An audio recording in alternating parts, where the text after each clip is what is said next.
familiares de los que son victimarios. Esto es una alerta sobre todo para la Policía Nacional.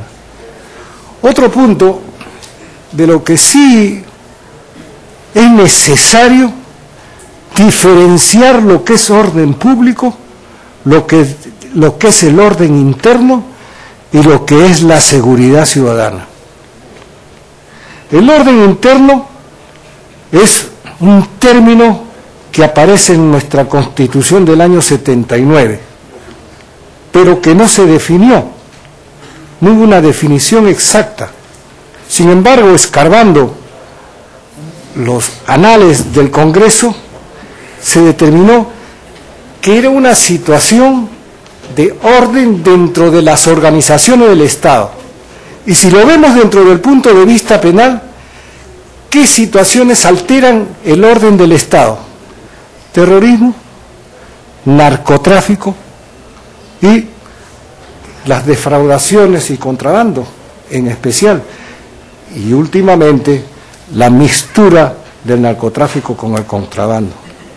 En cambio, el orden público es un término conocido desde Capitán, que es una situación de paz, una situación de tranquilidad. Y la seguridad ciudadana, que es un término que nace en los países occidentales de Europa, con la finalidad de sustituir el término de orden público, porque expresaban de que el término orden público era demasiado exagerado. Fuere como fuere, pero es necesario que, eso sí, en los observatorios se tenga en consideración la importancia de la investigación en los delitos y faltas. No se quiere comprender que se investiga no solamente para descubrir un hecho que ya se ha cometido, sino que se investiga también para prevenir y frustrar los delitos. Eso es todo lo que podría decir.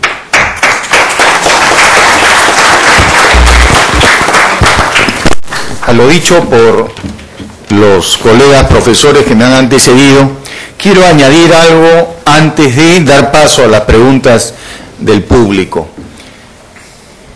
En primer lugar, permítaseme felicitar a nuestro distinguido expositor por su bien documentada y versada conferencia, que tiene el mérito de difundir algo que bajo un nombre novedoso comprende una realidad inusual en nuestro país. Vale decir, intentar dar un tratamiento científico al problema de la criminalidad, que es tan antiguo como el hombre.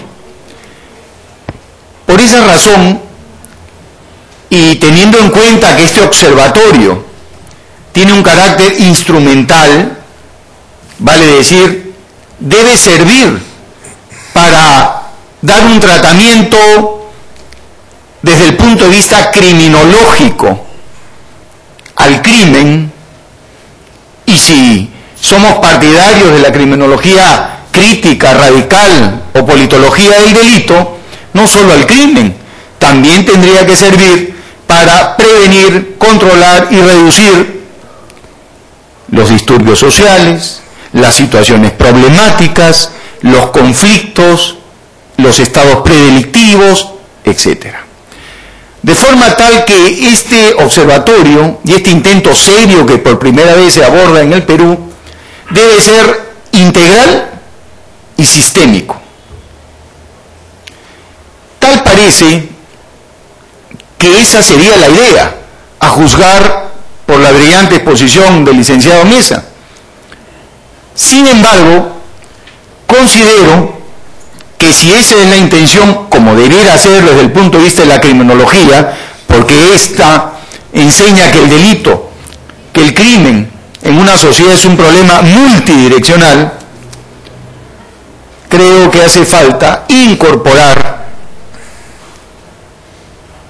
el índice criminológico de la criminalidad militar y policial. En las Fuerzas Armadas y en la Policía Nacional también se perpetran delitos de función. No me refiero a los delitos comunes que malos elementos podrían cometer en ejercicio de su función, no. Me refiero a los delitos militares y policiales estricto sensu, a los objetiva, exclusivamente militares o policiales. Faltaría, advierto, ese dato fenomenológico de la realidad del crimen en nuestro país. Por otro lado, encuentro bastante completo este proyecto que en algunos casos de manera parcial ya está funcionando, completo digo en sus objetivos y en sus fines. Sin embargo, me auno a la opinión del doctor Botetano y a la del doctor Bazul en el sentido siguiente: todo esfuerzo serio y científico para tratar metodológicamente y eficazmente un problema social como es el crimen debe partir de bases ciertas. Y todos acabamos de ver en la diapositiva que en el 2010 el índice, la tasa de criminalidad fue de casi 500.000 de actos delictivos.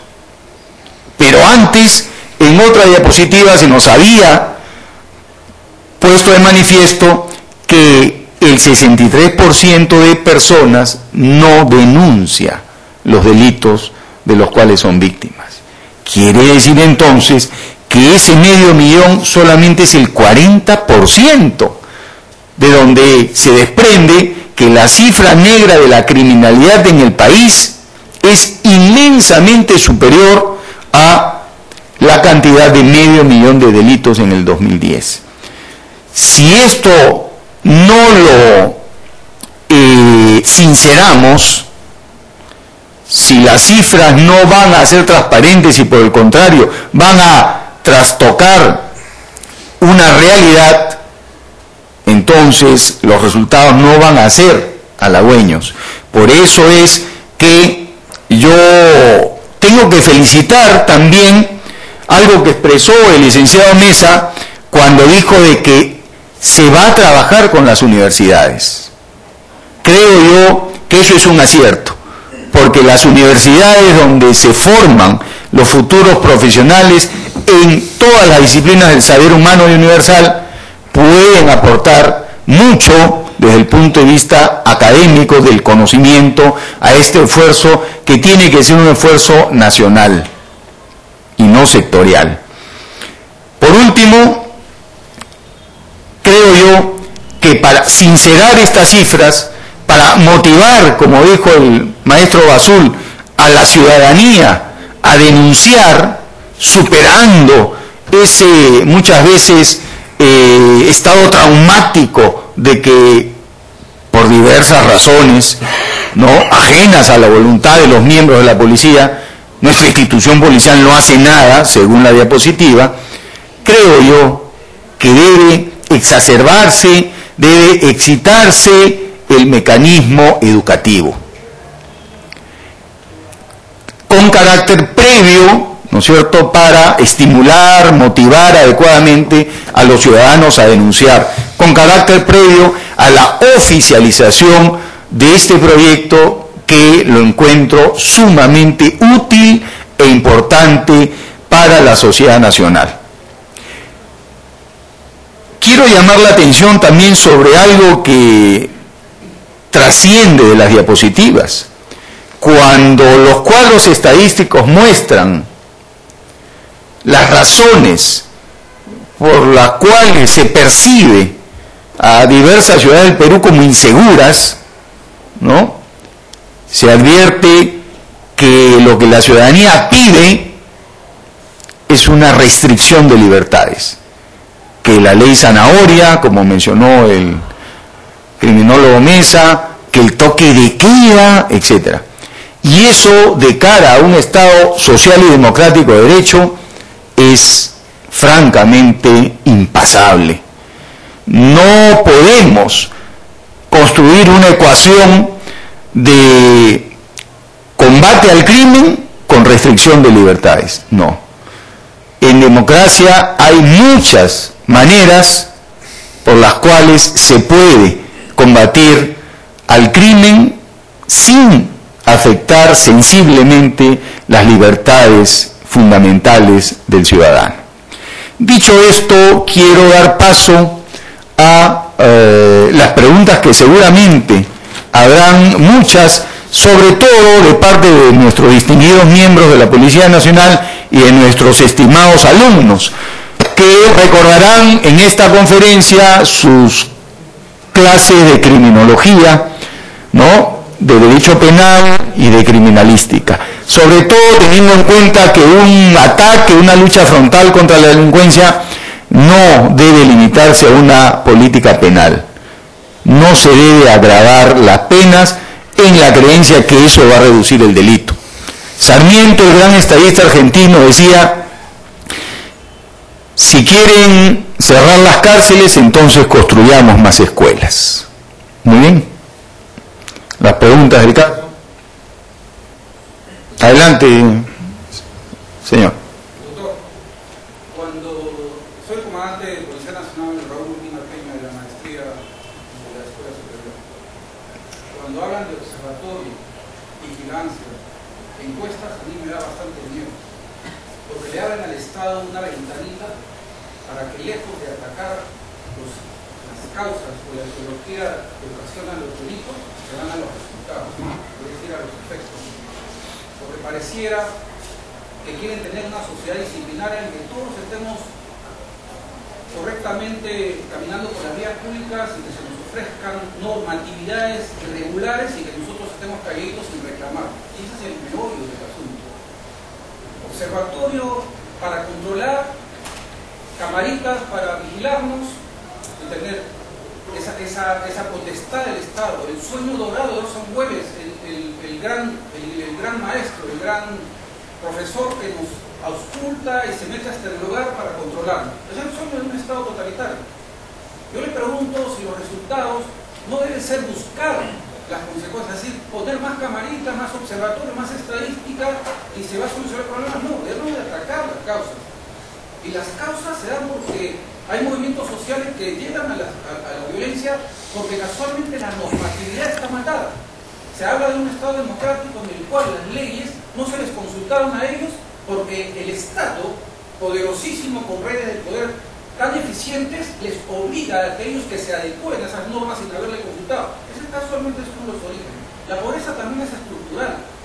Entonces yo le hago el planteamiento a ustedes que si eso no sería más eficiente, buscar en todo caso solucionar las brechas que hay entre pobres y ricos y que cada vez son más amplias y que las normatividades en todo caso sean democráticas.